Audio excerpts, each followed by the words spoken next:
الحمد لله رب العالمين والصلاة والسلام على رسوله الكريم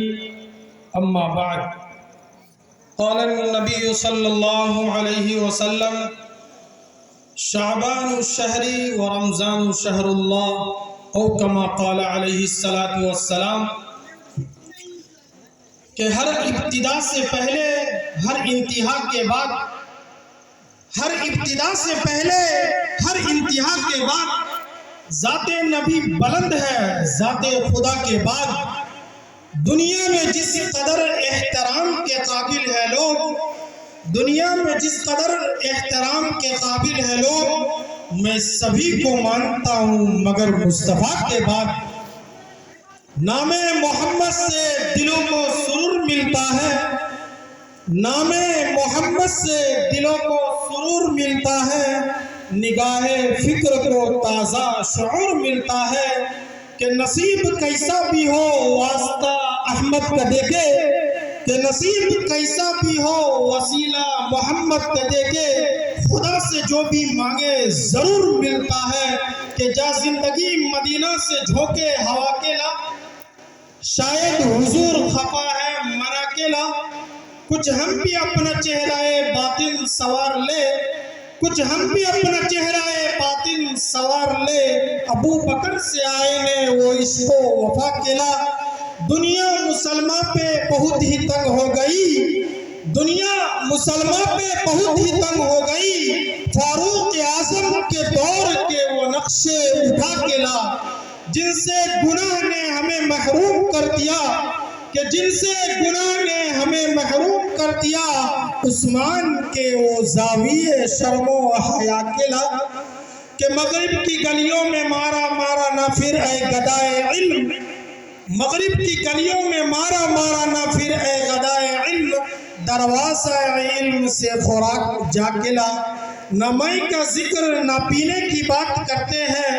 نہ مئی کا ذکر نہ پینے کی بات کرتے ہیں، ہم اہل دل ہیں اور مدینے کی بات کرتے ہیں، وہ مردہ دل ہے جو قائل نہیں حیات النبی کے،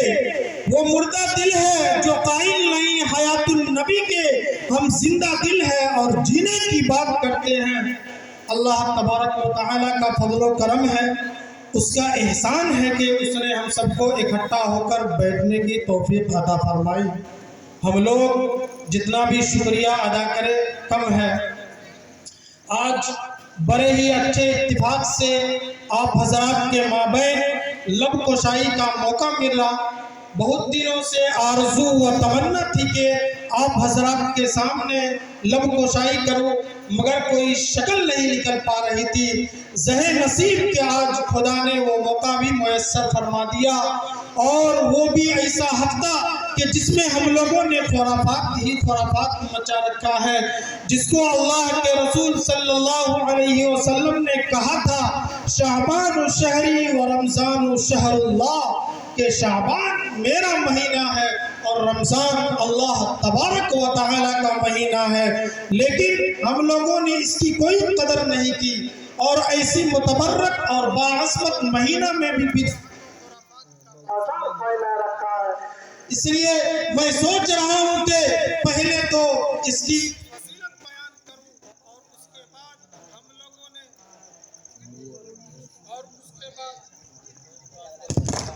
اور اس کے بعد ہم لوگوں نے جو قسم قسم کے خرافات رائج کر رکھے ہیں جن سے ہم لوگوں کو پرہیز کرنا ضروری ہے، ان پر بھی روشنی ڈالوں، دعا کرے کہ اللہ تبارک و تعالی مجھے صحیح اور سچی باتیں کہنے اور ہم سب کو ان پر عمل کرنے کی توفیق عطا فرمائے۔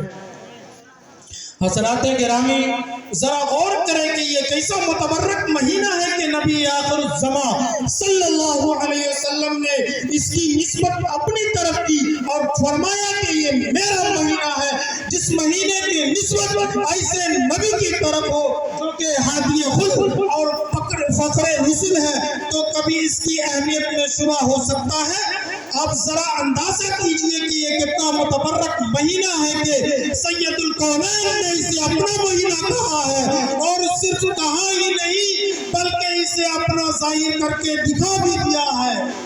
اللہ تبارک و تعالی نے اپنے محبوب کی برکت سے اس امت پر جہاں بہت احسان کیے ہیں، وہیں شعبان کا مہینہ اور اس کی 15ویں شب کو بھی امت محمدیہ کے لیے رحمت و مغفرت اور بخشش کا سیزن بنا کر بھیجا۔ یوں تو پورا سال ہی رحمت و مغفرت اور قبولیت کا ہوتا ہے، لیکن اللہ تبارک و تعالی نے اس کی قبولیت کے لیے کچھ خاص اوقات متعین کر دیے اور خاص دن بھی، تاکہ خدا کے لاڈلے رسول پاک صلی اللہ علیہ وسلم کی امتی اپنے اس قبولیت کے مہینہ میں اپنے تمام گناہوں سے پاک ہو جائے۔ چنانچہ اللہ کے رسول صلی اللہ علیہ وسلم نے ارشاد فرمایا کہ شعبان کی 15ویں شب میں قیام کرو اور دن کا روزہ رکھو، کیونکہ 15ویں کے غروب آفتاب کے بعد اللہ تبارک و تعالی آسمان دنیا کی طرف متوجہ ہو کر فرماتے ہیں اور یہ آواز دیتے ہیں کہ ہے کوئی معافی چاہنے والا جو مجھ سے معافی چاہے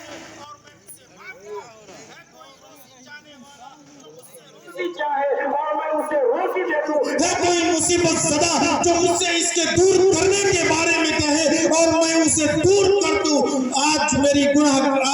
گناہگاروں کو میری رحمت بلا رہی ہے، آئے جلدی آئے۔ ہے کوئی گناہگار، ہے کوئی سیاکار، ہے کوئی مخلص وفادار، سال بھر گناہگار مجھے پکارتے ہیں، آج میری رحمت گناہگاروں کو بلا رہی ہے، میری رحمت گناہگاروں کے دروازے پر دستک دے رہی ہے۔ آج گناہ لے کر آؤ گے، معاف کر دیا جائے گا، رزق لینے آؤ گے، دے دیا جائے گا، اولاد لینے آؤ گے، عطا کر دی جائے گی، جنت لینے آؤ گے، دے دیا جائے گا۔ کس چیز کی کمی ہے مولا تیری گلی میں؟ کس چیز کی کمی ہے مولا تیری گلی میں؟ دنیا تیری گلی میں، عقبہ تیری گلی میں۔ کھلا مانگو گے تو ملے گا، جیسا مانگو گے ویسا ملے گا۔ لطف کی بات یہ ہے کہ سب کچھ دے دیا جائے گا اور کچھ نہیں لیا جائے گا۔ تیرے کرم سے اے کریم کون سی شے ملتی نہیں، تیرے کرم سے اے کریم کون سی شے ملتی نہیں، یہاں جھولی ہی میری تنگ ہے، تیرے یہاں کمی نہیں۔ داتا سب کا داتا، ذرا دیکھیے تو اس رات میں حضور پاک صلی اللہ علیہ وسلم خدا کے دروازے پر، صدیق اکبر رضی اللہ عنہ خدا کے دروازے پر، عمر فاروق رضی اللہ عنہ خدا کے دروازے پر، عثمان غنی رضی اللہ عنہ خدا کے دروازے پر، حضرت علی رضی اللہ عنہ خدا کے دروازے پر، مگر افسوس کہ ان کے امتی اور پیروی کرنے والے، کنتم خیر امہ کے تاج پہننے والے بدعت و خرافات کے دروازے پر۔ اللہ تبارک و تعالی نے اس رات کو بہت ہی مقدس بنایا،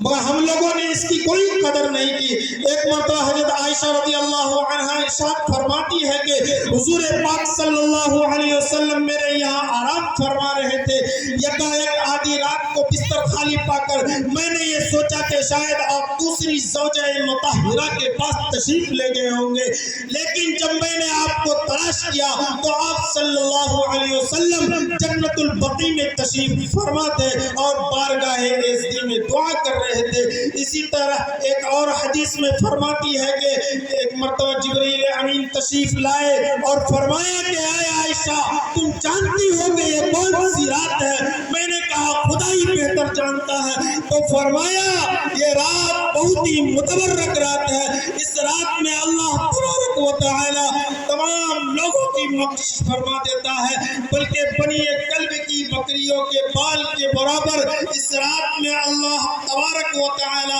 جہنم سے بندہ کو نجات کا سند دے دیتا ہے۔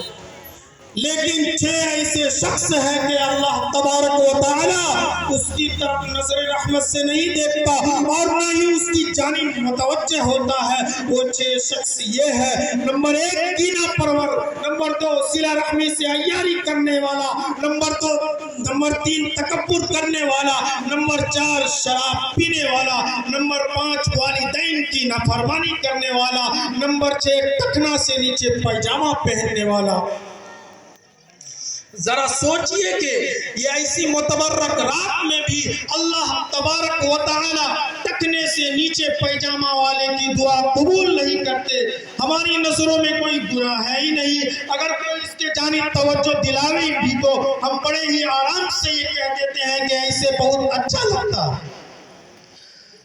ہماری یہاں اس کی کوئی اہمیت ہے ہی نہیں، ایسے گناہ کو گناہ میں شمار ہی نہیں کیا جاتا۔ اس کی اہمیت کا یہ حال ہے کہ اللہ تبارک و تعالی ہر انسان کی طرف متوجہ ہوتا ہے مگر اس شخص کی طرف نہیں متوجہ ہوتا ہے اور نہ ہی اس کی طرف نظر رحمت ہوتی ہے۔ اسی طرح والدین کی نافرمانی کا بھی یہی حال ہے۔ جس چیز کو ہم نے کچھ نہیں سمجھتے، بات بات پر اس کو جھڑک دے دیتے ہیں، اسے گالی دے دیتے ہیں، یہی نہیں بلکہ بات تو اب اس حد تک پہنچ جاتی ہے کہ اسے مارنا بھی شروع کر دیتے ہیں اور طرح طرح سے ستاتے ہیں۔ حالانکہ اللہ تبارک و تعالی نے قرآن میں ارشاد فرمایا ہے وَلَا تَقُلْ لَهُمَا أُفٍّ وَلَا تَنْهَرْهُمَا وَقُلْ لَهُمَا قَوْلًا كَرِيمًا، لیکن ہم لوگوں نے اس کی کوئی پرواہ نہیں کی اور والدین کی فرمانی شروع کر دی۔ ذرا غور کیجئے کہ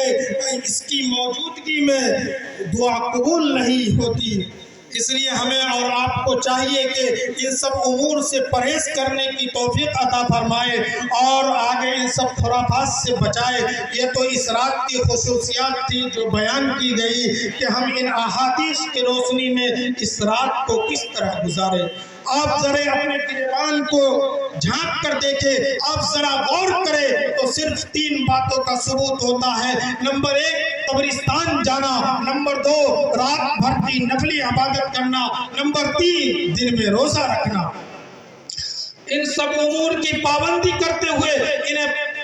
انہیں عملی جامہ پہنائے تو کامیابی اور کامرانی قدم بوس ہوگی، اور ان تینوں کو سنت طریقے پر ادا کرنا خیر و برکت اور ثواب کا باعث ہے۔ لیکن افسوس کہ آج ہم ان تینوں کو سنت طریقے پر ادا نہیں کرتے ہیں، اس لیے قبرستان جائے تو بغیر کسی اہتمام کے جائے، قبرستان جا کر یہ دعا پڑھے السلام علیکم یا اہل القبور یغفر اللہ لنا ولکم وانتم سلفنا ونحن بالاثر۔ اگر یہ دعا یاد نہ ہو تو کوئی اور مسنون دعا پڑھے، قبروں کے پاس کھڑے ہو کر مردوں کے لیے دعائیں کرے اور اس کے بعد دعا میں یہ نیت کرے کہ اے اللہ ہم نے جو کچھ بھی پڑھا اس میں جو بھی خامیاں اور غلطیاں ہوئی اسے معاف فرما کر اس کا ثواب ان لوگوں کو پہنچا دے، اور اس رات میں جتنا ہو سکے نفل پڑھے۔ اگر نماز پڑھ رہا ہو تو بغیر جماعت کے نماز ادا کرے، کیونکہ نفل نماز میں جماعت نہیں ہے۔ تلاوت کلام اللہ کرے یا سنے، نبی پاک صلی اللہ علیہ وسلم پر کثرت سے درود پڑھے اور دعا میں یہ نیت کرے کہ اے اللہ مجھے حلال روزی نصیب فرما، ہر قسم کی بلاؤں سے محفوظ فرما، کیونکہ نبی کریم صلی اللہ علیہ وسلم نے حضرت عائشہ رضی اللہ عنہا سے ایسے ہی دعاؤں کو تلقین کی تھی کہ اے عائشہ یوں کہو کہ آج تک جو ہوا اسے معاف فرما اور آگے یہ سب خیر کی توفیق عطا فرما۔ اللہ تبارک و تعالی ہم سب کو صراط مستقیم پر مستقیم فرما۔ الہی آبرو رکھنا فتنہ آخر زمان ہے، الہی آبرو رکھنا فتنہ آخر زمان ہے کہ دین اور ملت رہے باقی وقت امتحا ہے۔ اللہ تبارک و تعالی ہم سب کو صراط مستقیم پر مستقیم فرمائے۔ وآخر دعوانا ان الحمدللہ رب العالمین۔ ماشاءاللہ